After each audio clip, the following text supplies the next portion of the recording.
योगी का 80 में से 80 जिताओ प्लान।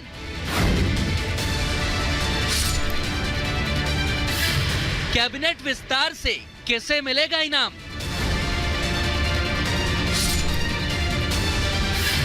यूपी मंत्रिमंडल में किस किस की होगी एंट्री? 24 चुनाव में किसको कौन सी सीट बटी? उत्तर प्रदेश में योगी आदित्यनाथ पर जिम्मेदारी है 80 सीटों पर कमल खिलाने की।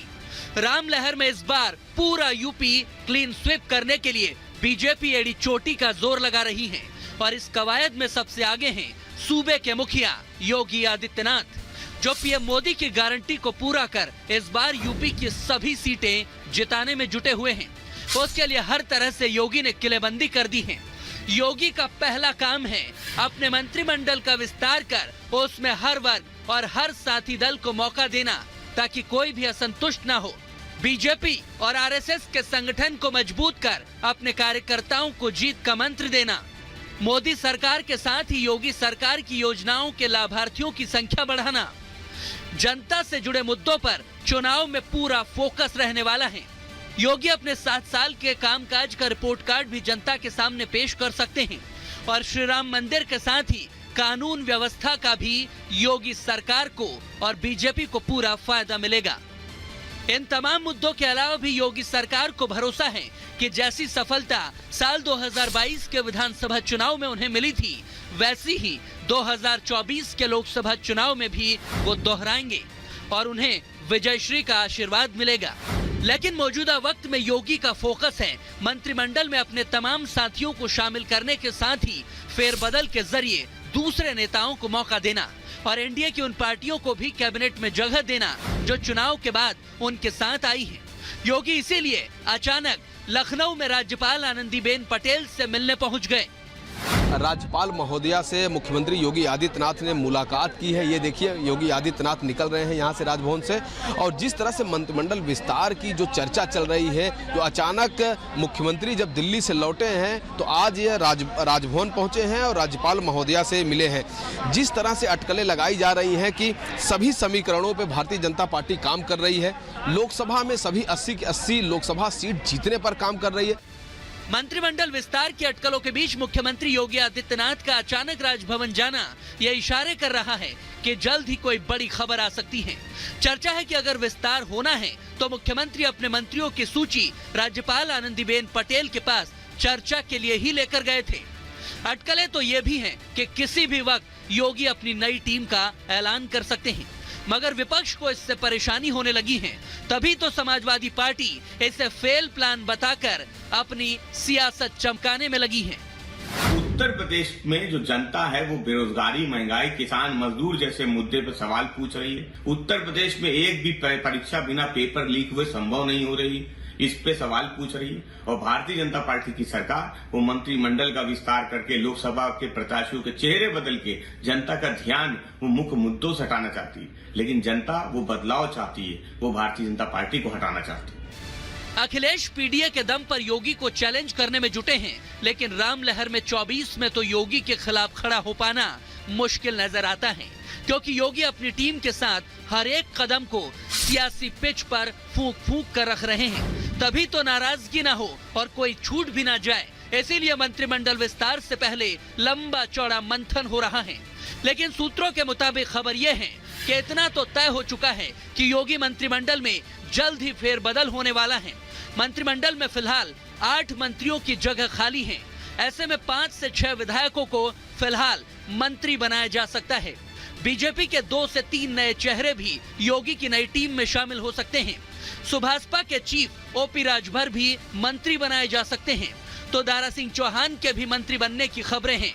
जयंत चौधरी की पार्टी आरएलडी, जो हाल ही में एनडीए में आई है, उस कोटे से भी एक मंत्री बन सकता है और यह फैसला 24 चुनाव की आचार संहिता लगने से पहले ही हो सकता है, जिसको लेकर अब सियासी अटकलों का बाजार गर्म है। देखिए, जब चुनाव का बिगुल बजने के पहले, आचार संहिता लगने के पहले दिल्ली में भी विस्तार हुआ था पिछली बार और यूपी में भी विस्तार हुआ था। तो उस आधार पे ये हम लोग कहते हैं कि आचार संहिता लगने के पहले विस्तार हो सकता है। अभी इस पे कोई चर्चा नहीं है। अच्छी बात है कि चुनाव आ गए हैं और मंत्रिमंडल का विस्तार अब हो रहा है, तो ये हमें समझना पड़ेगा कि ये समय देख के ही विस्तार किया जा रहा है। लेकिन जो मूलभूत मुद्दे हैं वो युवाओं का ही रहेगा, वो हमारे किसानों का ही रहेगा, वो महिला सुरक्षा का ही रहेगा और अच्छी स्वास्थ्य सेवा और अच्छी शिक्षा का ही रहेगा। राजभर का नाम योगी की टीम में आने के लिए लंबे वक्त से चल रहा है, क्योंकि सपा का साथ छोड़ने के पीछे राजभर का यही लालच बताया गया था, मगर अब तक उन्हें वो नहीं मिल पाया है। हालांकि उत्तर प्रदेश में विधान परिषद की 13 सीटों पर चुनाव होने हैं। ऐसे में बीजेपी इन चुनावों से पहले ही मंत्रिमंडल का विस्तार कर लेने पर जोर दे रही है, ताकि मतदान में किसी की नाराजगी से कोई बाधा खड़ी ना हो सके। पहले ही सभी को संतुष्ट किया जाए, ताकि योगी सूबे की 80 सीटें मोदी के मिशन 400 पार के लिए ला सके। Bureau report, Republic Bharat. और देखिए, झारखंड और पश्चिम बंगाल के दौरे के बाद प्रधानमंत्री नरेंद्र मोदी आज बिहार के दौरे पर रहने वाले हैं और ये पहली बार होगा जब नीतीश कुमार ने बीजेपी के सहयोग से दोबारा वो मुख्यमंत्री बने और दोनों पीएम और सीएम पहली बार मंच पर आज होंगे। बेगूसराय, औरंगाबाद में सभा होने वाली है और यह भी माना जा रहा है कि इन सभाओं के जरिए पीएम एक बार फिर विपक्ष को आईना दिखाने वाले हैं। रिपोर्ट आप सबको दिखाते हैं।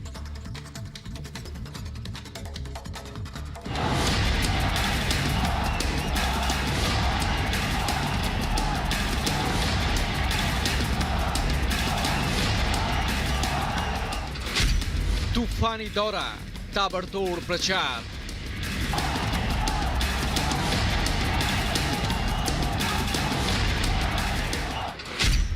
पश्चिम बंगाल के बाद बिहार में पीएम मोदी।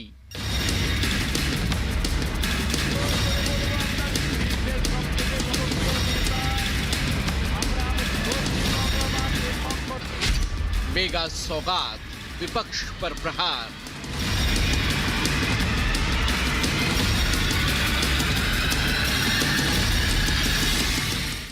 बीस महीने बाद एक बार फिर बिहार की धरती पर होंगे पीएम मोदी। एक बार फिर बिहार में एनडीए सरकार है और सीएम नीतीश कुमार हैं। पीएम मोदी को हटाने के लिए इंडी गठबंधन बनाने का सपना देखने वाले नीतीश अब बीजेपी के साथ हैं और पीएम मोदी और सीएम नीतीश एक बार फिर बिहार की धरती पर एक मंच पर एक साथ बिहार की जनता के सामने होंगे। पश्चिम बंगाल के बाद बिहार की धरती पर पीएम मोदी विकास की ताबड़तोड़ सौगात देंगे।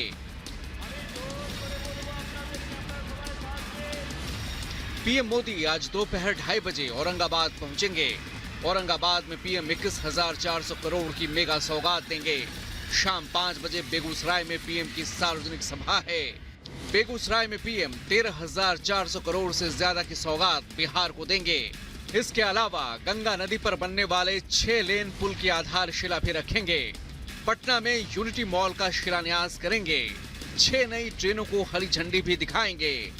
साथ ही बरौनी में उर्वरक संयंत्र का उद्घाटन करेंगे।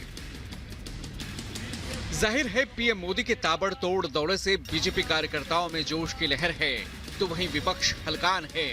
बिहार में लोकसभा चुनाव से पहले पीएम के दौरे की खास अहमियत है। नीतीश के साथ बेगूसराय और औरंगाबाद की सभाओं में पीएम जनता से एनडीए सरकार को फिर प्रचंड बहुमत से बनाने की अपील करेंगे। हालांकि आज बिहार में पीएम मोदी की सभाओं से पहले पश्चिम बंगाल के नादिया जिले में उनका कार्यक्रम तय है। कल पीएम मोदी ने बंगाल की धरती पर संदेश खाली को लेकर ममता सरकार को जमकर निशाने पर लिया था।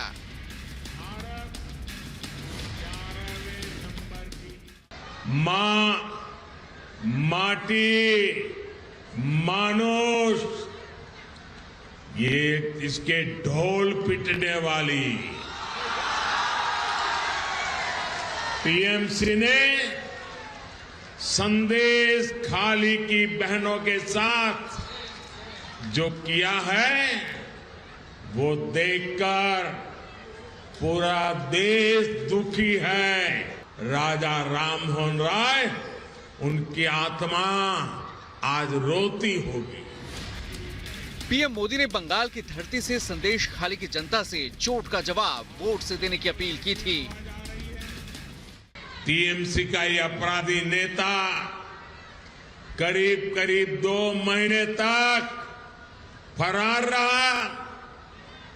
कोई तो होगा ना जो उनको बचाता होगा। हर चोट का जवाब वोट से देना है।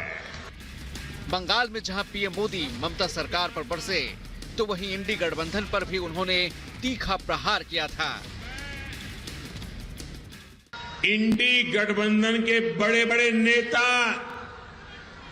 संदेश खाली पर आंख, कान, नाक, मुंह सब ये बंद करके बैठे हैं। क्या लेफ्ट और कांग्रेस ने यहां की सरकार से जवाब मांगने की हिम्मत की क्या? जाहिर है पीएम मोदी लगातार अपने दौरे में विपक्ष पर ताबड़तोड़ प्रहार कर रहे हैं, इंडी गठबंधन की पोल खोल रहे हैं और पीएम मोदी के तूफानी दौरे और ताबड़तोड़ प्रचार से विपक्ष हलकान है। Bureau report, Republic Bharat.